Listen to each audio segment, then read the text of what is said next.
Hi and welcome to Seeking Change Weekly Update.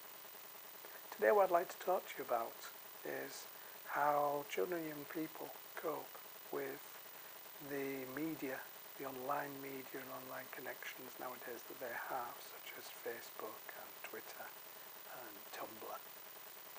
It's never easy to manage or to look at what children are doing all the time with this electronic way of working nowadays, which is so familiar to them but very unfamiliar to some parents.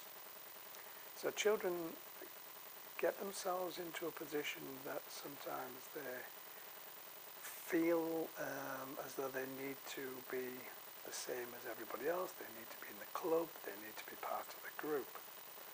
And that can be awkward, certainly with online, because bullying and targeting can occur. With the children and young people I work with, a lot of the instances that they come to look at with me is around how they fit within their world, how they fit within their group, and that they might be targeted or bullied, and how they cope with life. Life sometimes, certainly for teenage children, can be very unnerving. They're going through a process of change by the very nature of the education, and also their bodily changes as they're becoming kind of young people, and also their interactions with other people will be changing as they progress through different schools and different ways of connecting with people through maybe clubs or after school situations. And a lot of them nowadays connect through these media processes on the World Wide Web. In order to safeguard children, it's a good idea to try and understand what interactions they're having with what media content, whether it's Facebook or Twitter or Tumblr or the other vast amount of ways of connecting nowadays. And see and make that a piece and a part of the conversations you have with them, so that it's not alien to be talking about how they're connecting and who they're connecting to. Bullying certainly is something that is becoming a major concern within these ways of children and young people reaching out. And it can be anonymous bullying, as we hear on the news, or it can be targeted bullying, whereby a group sees one person as being separate or different. Children, generally speaking, do not like difference. They don't like people who can be separate from the group, and they usually target these people as they grow up. That's always been the case, certainly since I was a child, and I don't suppose that will ever change. But the way that it's done nowadays can be right into the home and right into the bedroom on the devices that they use.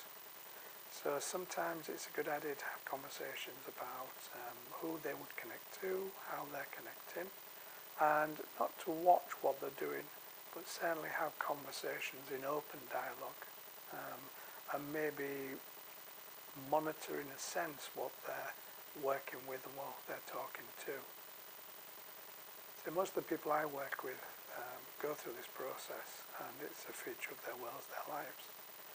And they tend to see themselves as wrong, or they tend to see themselves as the problem. And it's hard to regenerate that feeling, that emotion that they aren't the problem, and it's the other people that's the problem. One way you can do that is try to get the children, young person, to identify that they are being targeted because of their individuality, and they're being able to be separate from the group, and the group being threatened. And if you can give in that kind of language, then the child, young person, can take their power instead of being the victim. When you're working, obviously, with your children on these subjects, they may feel uncomfortable talking to you about it, they may feel uncomfortable working with it. Most schools now have some health, well-being support structure, whether it be mentors, whether it be counsellors like myself, or whether it just people who do voluntary work within the school that people can reach out to and touch. and talk to. And it's a good idea to instill this in your children, that actually there are people still there that they can talk to, and to get them to understand who that might be, so that when you're not there, when they are at school or when they have things that they would want to talk to about, that they would feel uncomfortable talking to you directly, that they do have another way of reaching support. Bullying can be a massively hard process to get over, and it can feel for those people that their world has fallen apart because they're not liked, or they're wrong, different, bad. And sometimes that can take them into adulthood with their relationships and a feeling of not being good enough and not knowing whether or not they can be accepted.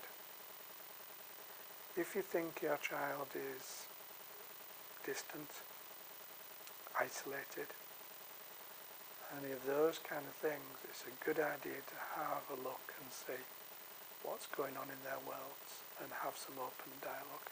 And it's best to do that from a young age. So if you feel your children or child are in those processes of being isolated or distant, then try and get into their world in a way that doesn't blame them, doesn't hurt them or make them feel worse, but in a way that accepts them for who they are and how they fit in this world. Sometimes the hardest questions are the ones that we don't really want to ask, because sometimes we don't want to know the answers. But if your child can talk to you openly and honestly, then that's a good thing. If they feel uncomfortable doing that, then make sure they know where that support can be gained from, so that they can reach out to an appropriate adult who will be able to look after them in that process. Take care. Have a good life.